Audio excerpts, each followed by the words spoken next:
What's up, everybody? I'm Dijon McCain. I'm Shakirah 2 times. And this is cancel culture. Yo, we back, It's man. been a minute. It took a hiatus, right? Yeah, a mental health break. A mental health break. It was needed. I'm back, man. Blessings to everybody sending me love. Condolences. I lost my father, but I'm back in a much better place now. Yeah, I'm so happy you're back. I'm glad you took your time.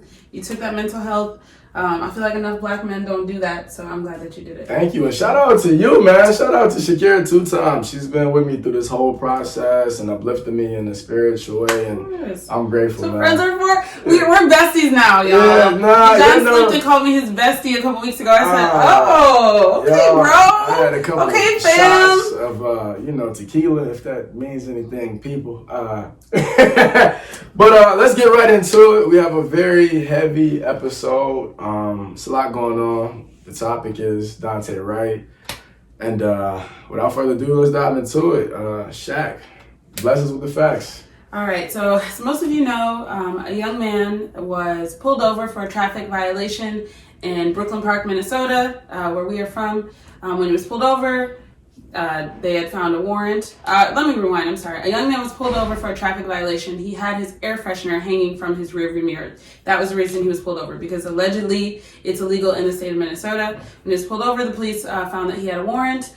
He tried to resist arrest and get away, and the police mistakenly pulled out her gun and shot Daunte Wright and killed him.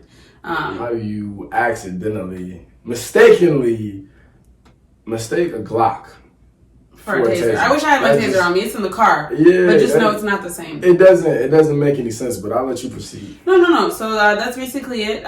He proceeded to drive off several feet and was dead on the scene. He was there with his girlfriend as well.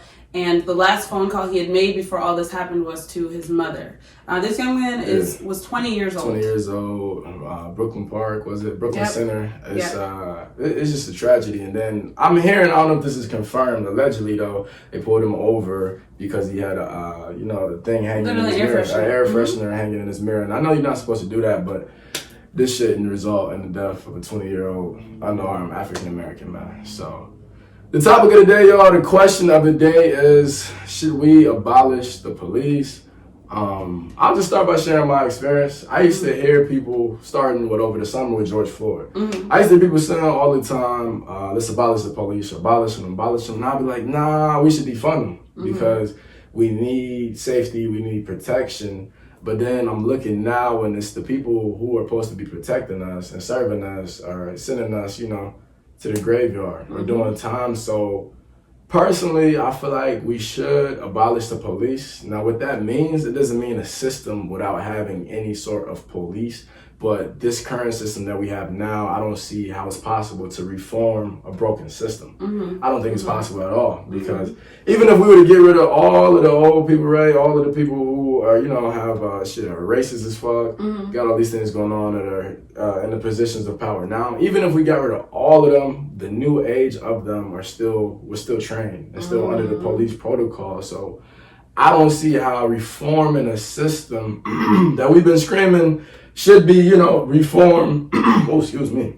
I think she did something. She gave me something, I don't know. I had some water and now my voice ain't right.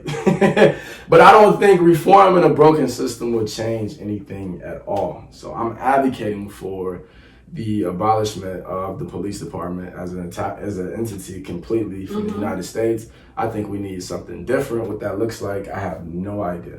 Okay, so I just want to say, you heard it here first. Shakirah 2 times reporting live. We agree on something. Oh my God! Look. I feel the same exact way, so I won't say too much. But I agree. When the killing over the summer, when we were protesting, people were talking about abolishing the police. It seemed strange. Like, I literally pictured The Purge. I'm like, we can't live with no police, but it's like lawless. We literally can't live with police. Literally, like. So there's really no point. And like you said, how can you Band-Aid something that is so torn up, so broken, so in shambles? A Band-Aid's not going to do shit. It has to be just finish breaking it and start completely fresh. I completely agree with you there. I just wonder though, like in the sense of, because we often hear the phrase "good cops." Like I hear that's white people's number one rhetoric. Oh, but there are amazing other cops, and there are. Where they at though? I just don't see it. Insert the Bobby Smurder main word. I don't see a lot of good cops. You know what I'm saying? I don't think they get the recognition, and it's kind of like.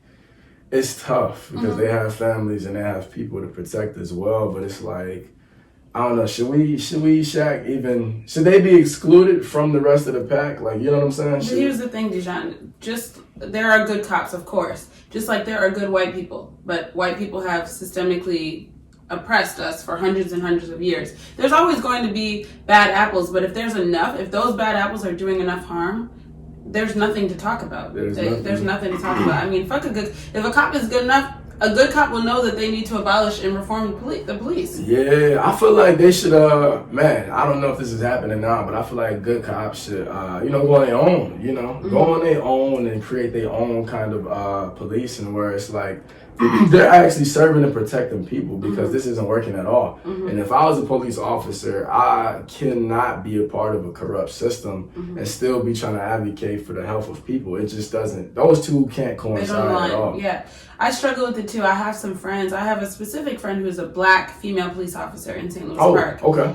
And I'm kind of grumpy with her. I don't know. I feel a way, but I also feel like. Because it's hard. It's similar to the argument that people pose, like, can you be pro-black and be in an interracial relationship? Can you be pro-black and be a police officer? Especially in Minnesota, due to what's going on right now. How do you feel about that? That's a great question, man. I'll do what I can. Off the dome. Look at her way. You know, I taught her well, right? All right, guess not. Can you be pro-black and be a police officer? I'm going to say yeah. I am going to say, yeah. I think that there's going to be restrictions on you as an officer. There's going to be restrictions on the change that you can make. I think as an officer, you probably feel hopeless, like potentially thinking of quitting or even committing suicide because what you signed up for isn't the justice that is being served to the people. Right. It's not giving what it's supposed to give. It's not giving what it's supposed to give. What I'm about to say is a bit harsh. And it's hard for me to say because I grew up in the suburbs around white folks, going hard for white folks. Not going hard, but you know what I mean, you know. But I truly believe that every white person is born prejudiced. I think that the good white folks who aren't prejudiced, who aren't racist, had to internally work hard to have those mindsets and those mentalities. People like Chris Cuomo, Betty White, shout out to her, Madonna, some of my good friends. I think that just like straight people have to actually work hard to not be homophobic, I feel the same way. I feel like it's programmed in them unless they choose otherwise. I disagree. I don't think no one's innately born prejudiced, racist, or homophobic. I think that we instill those beliefs on them. Like, it's just like if you think of a child, right? A child is so innocent and so loving and so pure, but it's us, that the elders, the parents, that are putting these beliefs and these scares on them. Like, if it was a white parent, I imagine that they're instilling racism in their children at an early age. Like, oh, be careful at that gas station because there's some black guys that's over there, or it could be anything, Because growing up, I met people at the University of Minnesota that never met black people until they came to college, and they were like, yo. It was instilled. Basically, my parents told me that being around your people isn't safe for me at all, and now I'm choosing to see differently. So I agree with you in the aspect that you have to choose to see differently. You have to work to unlearn that shit, but I don't think no one's born that way. You basically just agreed with me. It's not even really either just born, but they're programmed this way. Their parents could be amazing. When you say program, what does that mean for you, though? So for me, it means this. It was a bad example because my parents were a little homophobic. But let's say my parents were not homophobic at all, and they raised me to love everyone, completely the same, not judge people. The world that we live in, like the TV, the media, the music, everything influences us still to feel a certain way. Like, there's people who have never been to America, but they have a depiction of America and of black folks. I met African friends who came over here and had a terrible depiction of African American people because of the media. The parent had nothing to do with it. So I think that people are programmed literally throughout from the day that they're able to listen and consume information all the way to their adulthood to think a certain way unless they actively work themselves out of it. I would agree and say programmed. They're programmed by society, but no one's innately born like evil. No one's born unless it's some Lucifer, Satan type shit, like some 666 devil worship. Why are you saying 666 in my bedroom? Yeah, look. All right, maybe we need some sage or something like that. But unless it's some stuff like that and it's just a devil child, I just don't think no one is born that way. It's like society conditions that people to be the way they are, and you have to make a decision at a certain point what you want to abide by. So. Okay, fair. Now, question for you, because we talked about hopelessness. Dijon McCain, tell us the pain it feels to be a black man from Minneapolis, being all the way 1,500 miles away in LA, watching all of this unfold in our city. Yeah, man. I've been here for about 6-7 months, and I've always been a part of protests and marches, and being out here with my family and friends, I feel hopeless. I feel like some days I'm like, what change can I actively make? And I don't honestly be feeling like talking at this camera and talking to y'all is change. Now, I know it is a form of, activism, but these are just the thoughts that I go through daily as a black man, because it's like when you see, our ancestors and our peers that are working so hard actively to, dismantle this broken system, but I see that they're dying. They're dying to change the world. You know what I'm saying? Like even with my father, like my father passed away. Now he wasn't, I want to say an activist or anything like that, but he worked very hard to take care of me and our family. So it's just like, when you keep saying the baton is just passed down at the generation, it's like, all right, yeah, the baton may be passed down, but what is actually happening in the moment? And personally, I know we're going to get into this, Shaq, but I don't think that the change that we all long and deserve as a people will ever come in our society, like ever on earth with this same system. It would never come. Like we want to be free, we want to be liberated as a people, no traffic stops, no, none of this prejudice shit. I just don't see that happening. So it's tough. But I want to ask you, someone who's native of Minnesota, born and raised, as a black woman, I think we got to say this. I want to look at the camera when we say this. Black women are in the forefront and leading in the movement, regardless, and they don't get enough shine and credit. So you as a black woman, how do you feel with all of this happening right in the midst of a trial? Yeah, so I feel the same emotions. I feel hopeless.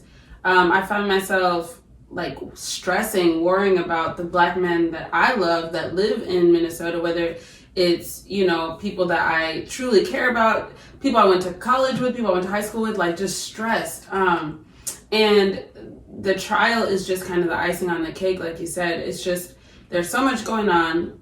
For me, I drive Uber here in LA, and I'm ashamed. Like when somebody gets in my car and we have conversation and they ask me like, where are you from? I don't even want to say Minneapolis right now because I am disgusted and I'm upset, and I'm even a little upset with myself because I can admit that growing up, there was this level of, I guess, maybe privilege or just naive where I didn't think Minnesota was racist. I did not. I would always be like, oh, this is in the South. You upset it's the Midwest. The fact that you didn't know? That I was ignorant. I was very ignorant to that until I left Minnesota and went back to visit. It wasn't until then that I noticed, like, damn, there's a lot of work to be done. There's a lot of prejudice. There's a lot of racist.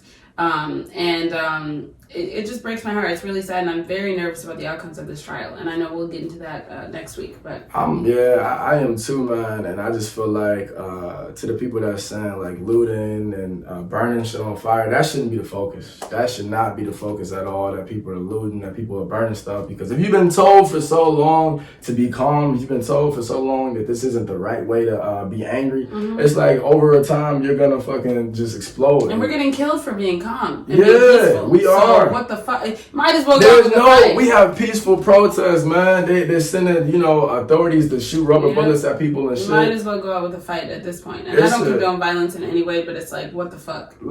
What are the solutions? Let's segue into that. Solutions, man.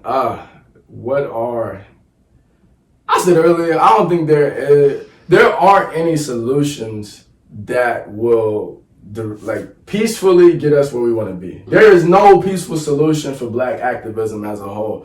I think that honestly, man, I agree with what's his name, Chris Cuomo. Chris Cuomo. We might have to insert that video. Yeah, for sure. I agree with Chris Cuomo, man. that we need to start as a people, as black people, we need to start forming our own militias and everybody having that conceal and carry, just empowerment. I think that's empowerment. I don't mean like going out and just attacking the officers, but I do feel that the only solution over time is going to have to be an all-out war. It's going to be a civil war, unfortunately, because you look at 60s, 70s, 80s, 90s, it's just like we in fucking 2021, there is no difference. And the only time I feel like we've gotten close to justice has been when it was, it was a revolution. It was like, fuck it, we're done asking. Like, we all armed, we're all ready for any action. So I think that, and then two, I really do believe that abolishing the police would be a better step. I'm not advocating for like lawless, like on some purge behavior. We might need a purge. I need a new laptop. Hey man, hold on, look, you might need some lotion. That's what you might need. But we. Did you get this?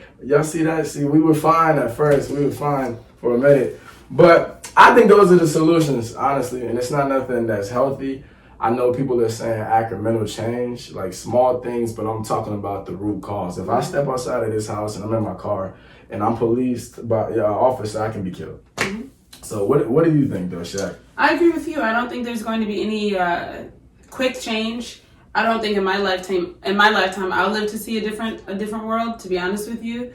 All of this takes a lot of time, and like I said, I hate the whole concept of war. There's nothing about war that I enjoy, that I like. However, something's got to give. We need things to be completely disrupted, dismantled for our kids, for the future to see. Yeah, I just think about like all of the names, man. You know, George Floyd, Shakirah Wright, Sandra Bland.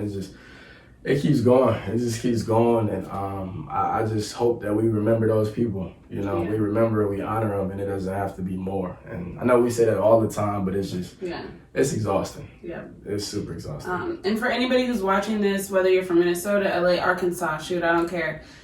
This is really heavy. This is hard for us. I'm sure everyone's struggling with this.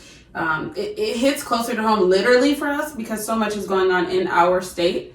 However, being black in this country, in this world, is exhausting. So I think maybe we should even leave in the comments some resources to utilize. I mean, therapy is free right now. Yeah. There's different, networking groups, different outreach groups that you could go to and talk to people, like-minded folks that are dealing with the same struggles. Or just something as simple as honestly like waking up and spending a few minutes away from your phone and just like prayer, prayer and just meditation. Like I'm learning a lot about meditation as we speak, and it makes my day amazing. The first 10 to 20 minutes of your day is so critical, so critical. So drop in the comments below what you think, but also want to emphasize like maybe any solutions or just things that we can do as a people to, be better. So yeah.